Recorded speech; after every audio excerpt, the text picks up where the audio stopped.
হোসেন আনোয়ার সাহেবকে এমনও কথা বলছে, এই যে দালালরা বলছে তোমরা বিএনপি করো, তোমাদের ঢুকতে দেওয়া হবে না, এবং আমার নামে অনেক কেস হয়েছে। আমি এমনও দিন গেছে আমি ঢুকতে পারিনি।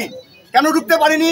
কিছু দালাল ছিল, এই দালালগুলা আমাদেরকে বিগত 16, 17, 18 বছর যারা বিগত সরকারের দালাল হিসেবে আমাদের সবাইকে অনেক কিছু থেকে বঞ্চিত করে রেখেছিল, তাদেরকে আমাদের চিহ্নিত করতে হবে যাতে তারা এই মুহূর্তে কোনো স্যাবোটাজ না করে।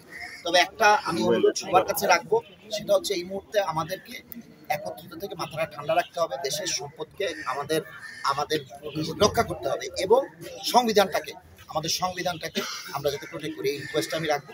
আর একটা জিনিস, একটা 19 সংগঠন আছে যেটা আমাদেরকে বারবার জাতির সামনে লজ্জিত করেছে, এই 19 সংগঠন আমরা আর দেখতে চাই না, এবং কোনো দালালকে আমরা কোনো সংগঠনের নেতৃত্ব পর্যায়ে আর দেখতে চাই না। এটা আমার একটা অনুরোধ থাকবে সবার কাছে। দান থেকে স্যালুট জানাই বীর মুক্তিযোদ্ধা আবু সায়েদের।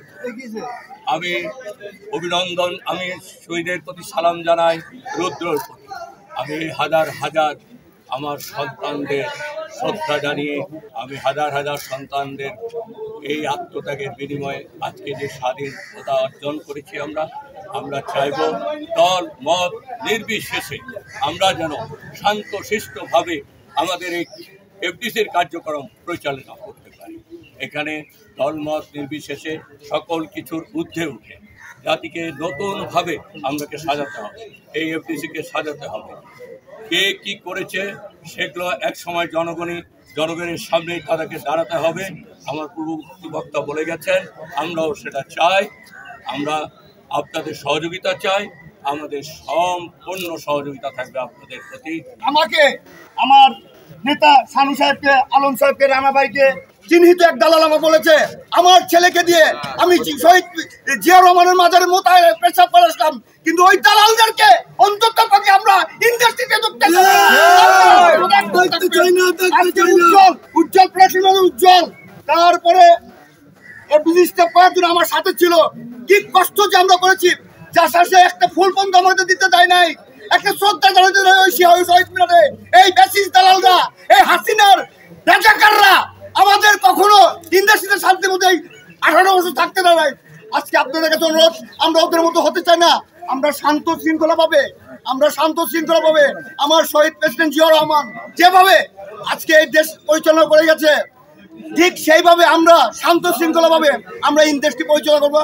আজকে আমার সাথে আমার জয়েন্ট সেক্রেটারিকে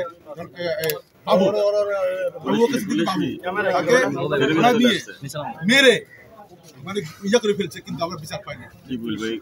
কিন্তু এই বিচারটা আমরা আপনাদের মাধ্যমে চাই, এবং কি আমার এফডিসিতে কিছু লোক এই মৃত্যুকে থামাচাপা দেওয়ার জন্য আমাদের কয়েকজন কর্মকর্তা কাজ করছে।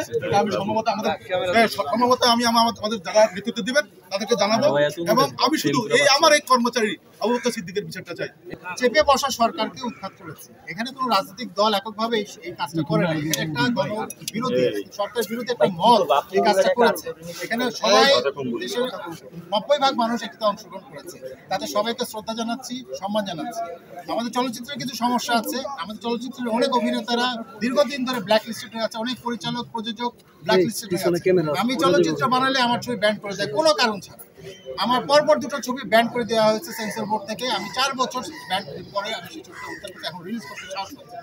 আমাদের এখানে জাতীয়তাবাদী চলচ্চিত্র পরিষদ ছিল, এবং এই চলচ্চিত্র পরিষদের মাধ্যমে আমরা জিয়াউর রহমানের মৃত্যুবার্ষিকী পালন করতাম, কিন্তু একটা সময় আইসা আমাদের সেটা বন্ধ করে দিয়েছে এফডিসি কর্তৃপক্ষ। সব কিছু মিলাইয়া এখানকার কিছু লোকজন তারা আমাদেরকে আসলে এখানে ঢুকতেও অনেক বাধা, সেই বাধার মধ্যেও আমাদের তো কিছুই করতে দেয় না। ইভেন মিলাদ, মসজিদে যে মিলাদ পড়াবো সেই মিলাদরাও পড়াইতে তারা অনুমতি দেয় না। অতএব আমাদের সামনে অনেক পথ পার হতে হবে, এবং এইখানে আমি দেখেছি অনেককেই ছদ্মবেশে থাইকা তো লাভ নাই। কারণ হয়েছে কি, অনেককে আমরা দেখেছি কে কি করতেছে, কে কি করে, কে কার সঙ্গে কি করতেছে। এখন তো সবাই আমরা বিএনপি, তো যাই হোক সবাই আমরা বিএনপি, এই জন্য আমরা সবাইকে ধন্যবাদ জানাই। যে আমরা সামনে যাতে সবাই মিলেমিশে এগোতে পারি। প্রথমেই শ্রদ্ধা জানাই সেই শহীদদের যারা এই আন্দোলনে তাদের জীবন আজকে তাদের সেই আন্দোলনের ফসল তারা হয়তো তাদের আত্মা দেখতে পাচ্ছে, কিন্তু তারা দেখতে পাচ্ছে না। আমরা প্রথমেই তাদের জন্য দোয়া করি, আল্লাহ তাদেরকে ব্যস্ত নসিব করুন এবং তাদের শোক সন্ত পরিবারে এই শোক সহ্য করার তৌফিক দান করুন। আমরা একটা শান্ত শৃঙ্খল দল, আমরা সবসময় শান্তির পক্ষে। আমাদের যে নেত্রী যিনি মাদার অফ ডেমোক্রেসি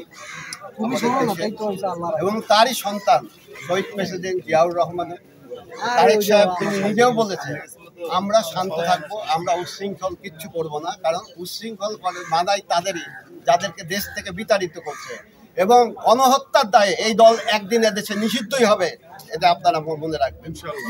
এবং শুধু তাই নাই, আজকে এই যে আমাদের শহীদ প্রেসিডেন্ট বাংলাদেশে ফিল্মের জন্য কি না করছে, আজকে কবিরপুর ফিল্ম সিটি যেটা জিয়া ফিল্ম সিটি ছিল ওটা বঙ্গবন্ধু ফিল্ম সিটি বানাই দিয়েছে।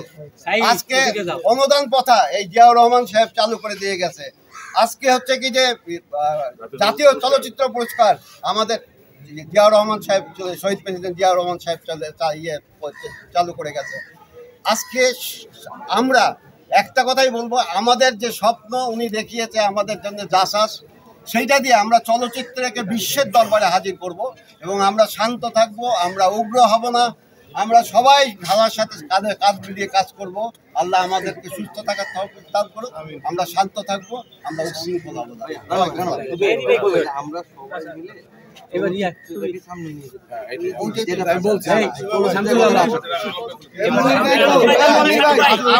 আমরা সবাই মিলে আমরা জানেন এক সময় একটা পক্ষ চলচ্চিত্রে যারা মেধাবী লোক তাদেরকে একটা দল বানিয়ে ইন্ডাস্ট্রিতে ঢোকা বন্ধ করে দিয়েছিল।